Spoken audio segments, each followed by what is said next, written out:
Hello, value of nature में आपका स्वागत है। अहोई अष्टमी की हमारी तरफ से आप सभी को बहुत बहुत शुभकामनाएं।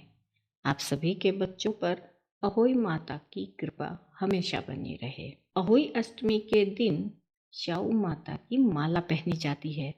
यह माला कब पहननी चाहिए और इसमें मन के यानी कि मोती कब और कितने डालने चाहिए, आज सभी बातों की जानकारी हम इस वीडियो में आपको देंगे। अहोई अष्टमी की यह माला चांदी की बनी होती है। इसमें मन का यानी कि मोती भी चांदी के ही डाले जाते हैं। आजकल कुछ लोग सोने के मन के भी यूज करने लगे हैं। इस माला में लॉकेट होता है और लॉकेट में श्याऊ माता बनी होती है और साथ में श्याऊ के बच्चे बने होते हैं। जब घर में बच्चे का जन्म होता है उसके बाद आने वाली अहोई अष्टमी को व्रत रखा जाता है और यह श्याऊ माता की माला पहनी जाती है। तो जितने साल का बच्चा होता है उसमें उतने ही मन के होते हैं। शुरू में यह लॉकेट और 2 मन के नाना नानी या मामा बनवा कर देते हैं। इस माला में 1 लॉकेट और 2 चांदी के मोती नाना के घर से आते हैं। उसके बाद बच्चे की माँ अहोई अष्टमी के व्रत को रखती हैं और 2 मन के हर साल इसमें डाल देती हैं।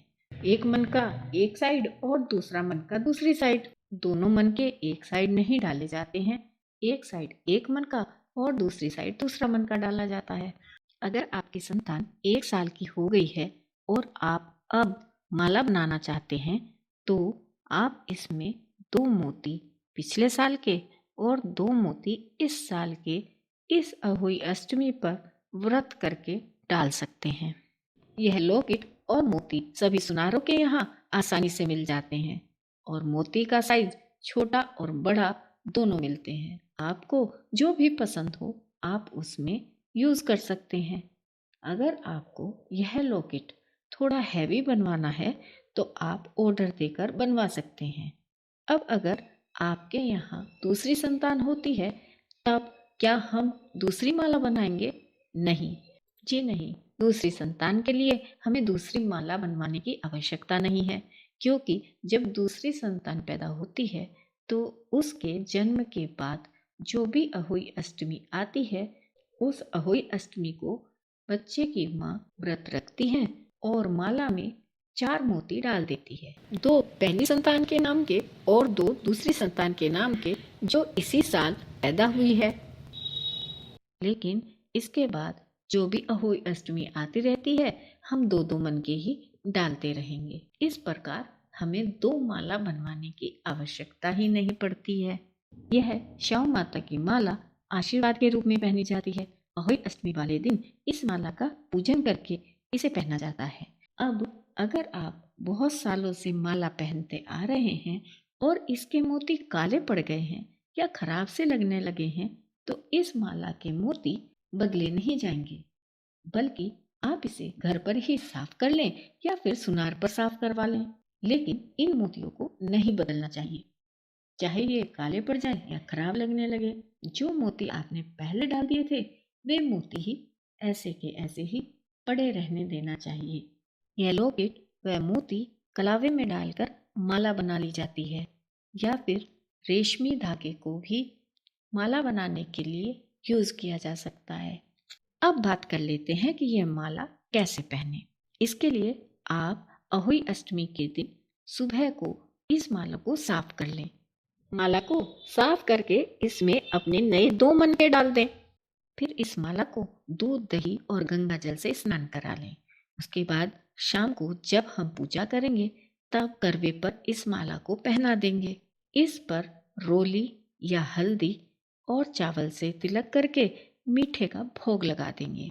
करवे के जल को लेकर तारा देखेंगे और अर्घ्य देंगे। अर्घ्य देने के बाद जब पूजा पूर्ण हो जाए तब हम इस माला को अपने गले में पहन लेंगे। इस प्रकार से यह माला पहनी जाती है। अब बात कर लेते हैं कि यह माला कब तक पहननी चाहिए। यह माला वैसे तो दिवाली के पूजन तक पहनी जाती है, लेकिन इस माला को अगर आप दीपावली तक ना पहन सकें तो कम से कम एक रात पहन कर रखें। अब बात आती है कि यदि माला पूरी भर जाती है तो क्या करें। तो या तो इस माला का कलावा चेंज कर लें या फिर बेटे की शादी होने पर उसकी दुल्हन के लिए इस माला के मोती निकालकर सुनार से बेटे की बहू के लिए कुछ चांदी की चीजें बनवा दें। इस माला से मोती निकालने के बाद फिर से इसमें मोती डालना शुरू कर दें। ये चांदी की चीजें या तो बहू को दी जाती है या बेटी को दी जाती है, क्योंकि यह व्रत बच्चों के लिए ही किया जाता है। ऐसा तब भी किया जाता है जब दुर्भाग्यवश बेटे की माँ की मृत्यु हो जाए, तब भी इन मोतियों और लॉकेट को सुनार को देकर बेटे की बहू के लिए चांदी की चीज बनवा दी जाती है। इस प्रकार शव माता की माला के बारे में मैंने आपको सारी जानकारी दे दी है कि किस प्रकार माला पहननी होती है, कब और कैसे पहननी होती है। अगर अब भी आपका कोई प्रश्न हो तो आप कमेंट बॉक्स में लिखकर पूछ सकते हैं। मैं आपके प्रश्न का उत्तर देने की पूरी कोशिश करूंगी। Thank you.